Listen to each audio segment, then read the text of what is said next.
Rok 1109. To nie był zwykły graniczny incydent.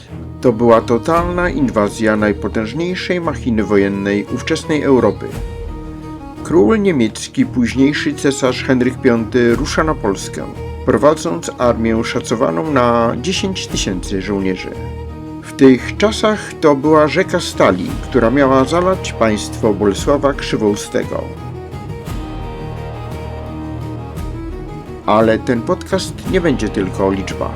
Będzie o tym, jak natura, duma i niewyobrażalne okrucieństwo splotło się w jedno pod murami grodu, który stał się symbolem polskiego oporu. Głogów. Miejsce, gdzie ojcowie musieli wybierać między życiem swoich dzieci, a wolnością ojczyzny. Dziś wejdziemy w detale tej kampanii, o której nie usłyszycie w szkole. Rozłożymy na czynniki pierwsze taktykę, machiny oblężnicze i błędy, które niemal doprowadziły do upadku Piastów. Inwazja zaczęła się od uderzenia od strony Łużyc. Henryk V nie szedł w ciemno. Prowadził go wygnany brat Bolesława, Zbigniew, który obiecywał, że Polacy będą poddawać się bez walki. Pierwszą przeszkodą na drodze był Bytom Odrzański. Henryk liczył na efekt psychologiczny, ale Bytom okazał się twardym orzechem do zgryzienia. Niemcy nawet nie podjęli próby pełnego oblężenia, widząc potęgę tamtejszych wałów. Doszło jednak do starcia pod murami, ale to, co wydarzyło się w nocy, wstrząsnęło pewnością siebie Henryka. Polacy dokonali brawurowego wypadu z grodu, wpadając do niemieckiego obozu, siejąc panikę i pokazując, że Zbigniew kłamał. Tu nikt nie czekał na Niemców z kwiatami. Dlatego Henryk odpuścił Bytom. Czescy doradcy pod wodzą Świętopełka sugerowali, że strata czasu pod tym mniejszym grodem pozwoli Krzywoustemu zebrać siły główne. Henryk zdecydował się na manewr omijający twierdzę i marsz bezpośrednio na Głogów, zostawiając za plecami groźną, nienaruszoną załogę. To był jego pierwszy błąd strategiczny. Teraz przenieśmy się nad Odrę. W 1109 roku natura zagrała w drużynie Henryka V. Sierpień był wyjątkowo upalny i suchy. Poziom wody w rzece opadł do stanu nienotowanego od lat. To, co zwykle było potężną bagnistą barierą, stało się przejezdne. Niemcy dzięki pomocy czeskich przewodników odnaleźli płytki brud. Dzięki niskiemu stanowi wody Henryk zdołał przeprawić swoje 10-tysięczne wojsko w zwartych szykach z orężem w ręku. To był szczęśliwy zbieg okoliczności dla napastników, a tragedia dla obrońców. W tym samym czasie polskie oddziały posiłkowe wysłane przez Bolesława, by pilnowały rzeki, odpoczywały w namiotach na piaszczystym podgrodziu. Byli pewni, że Odra ich ochroni.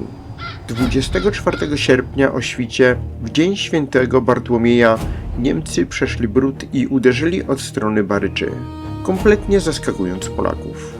Zaskoczenie było tak wielkie, że większość żołnierzy nie zdążyła nawet chwycić za broń.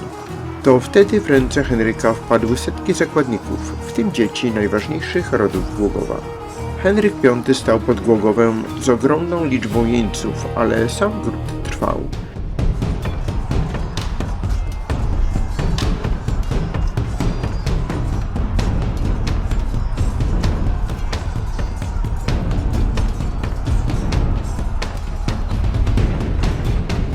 Obrońcy proponują układ. 5-dniowy rozejm na skonsultowanie się z Bolesławem Krzywoustym. Jako gwarancję zwrotu grodu Henryk bierze dzieci Głogowian, przysięgając słowem królewskim, że oddaje niezależnie od wyniku rozmów. Krzywousty w tym czasie jest pod Nakłem na Pomorzu. Gdy docierają do niego posłańcy, wpada w furię. Wiedział, że oddanie Głogowa to otwarcie bramy do Krakowa, serca państwa. Jego odpowiedź była brutalna. Zagroził obrońcom śmiercią za zdradę, jeśli poddadzą gród z powodu zakładników. Wtedy Henryk V decyduje się na czyn, który na wieki splami jego honor. Złamawszy królewskie słowo, rozkazał przywiązać dzieci do machin oblężniczych.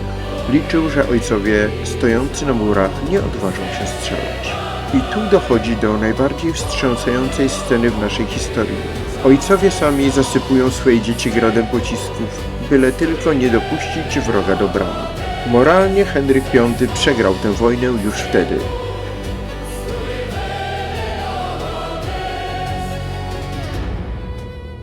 Ale oblężenie to nie tylko emocje, to inżynieria. Materiały, które mamy, dają nam niesamowity wgląd w to, co działo się pod murami. Henryk V kazał zbudować machiny różnego rodzaju i wznieść wieże wynieślejsze od obrońców.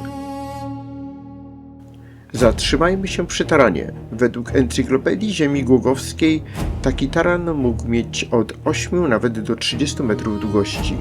To była ciężka belka z żelaznym okuciem, zawieszona w zadaszonym rusztowaniu na kołach, ważąca nawet 16 ton. Używano też winei, czyli ruchomych zadaszonych osłon, pod którymi wojowie mogli podchodzić pod same mury, by kopać podkopy.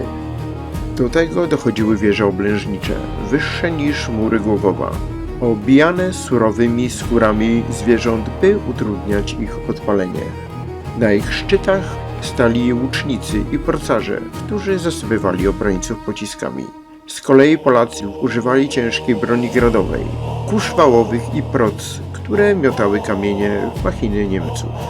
Wyobraźcie sobie to piekło. Z nieba lecą płonące strzały, z dołu dobiega rytmiczny huk 16-tonowego tarana uderzającego w bramę, a wokół grodu przestrzeń tak ciasna, że 10-tysięczna armia Henryka dosłownie dusi się we własnej masie, nie mogąc w pełni wykorzystać przewagi liczebnej. Oblężenie trwało 3 tygodnie. Henryk liczył na szybkie zwycięstwo, ale Bolesław Krzywousty wdrożył genialną strategię nękania. Zamiast uderzać całą swoją siłą, podzielił swoje wojsko na mniejsze, ulotne oddziały. Polacy nie spali. Nękali Niemców, furażerów, ludzi, którzy wychodzili z obozu szukać jedzenia dla koni i ludzi. Niemieccy rycerze bali się oddalać od obozu choćby na krok.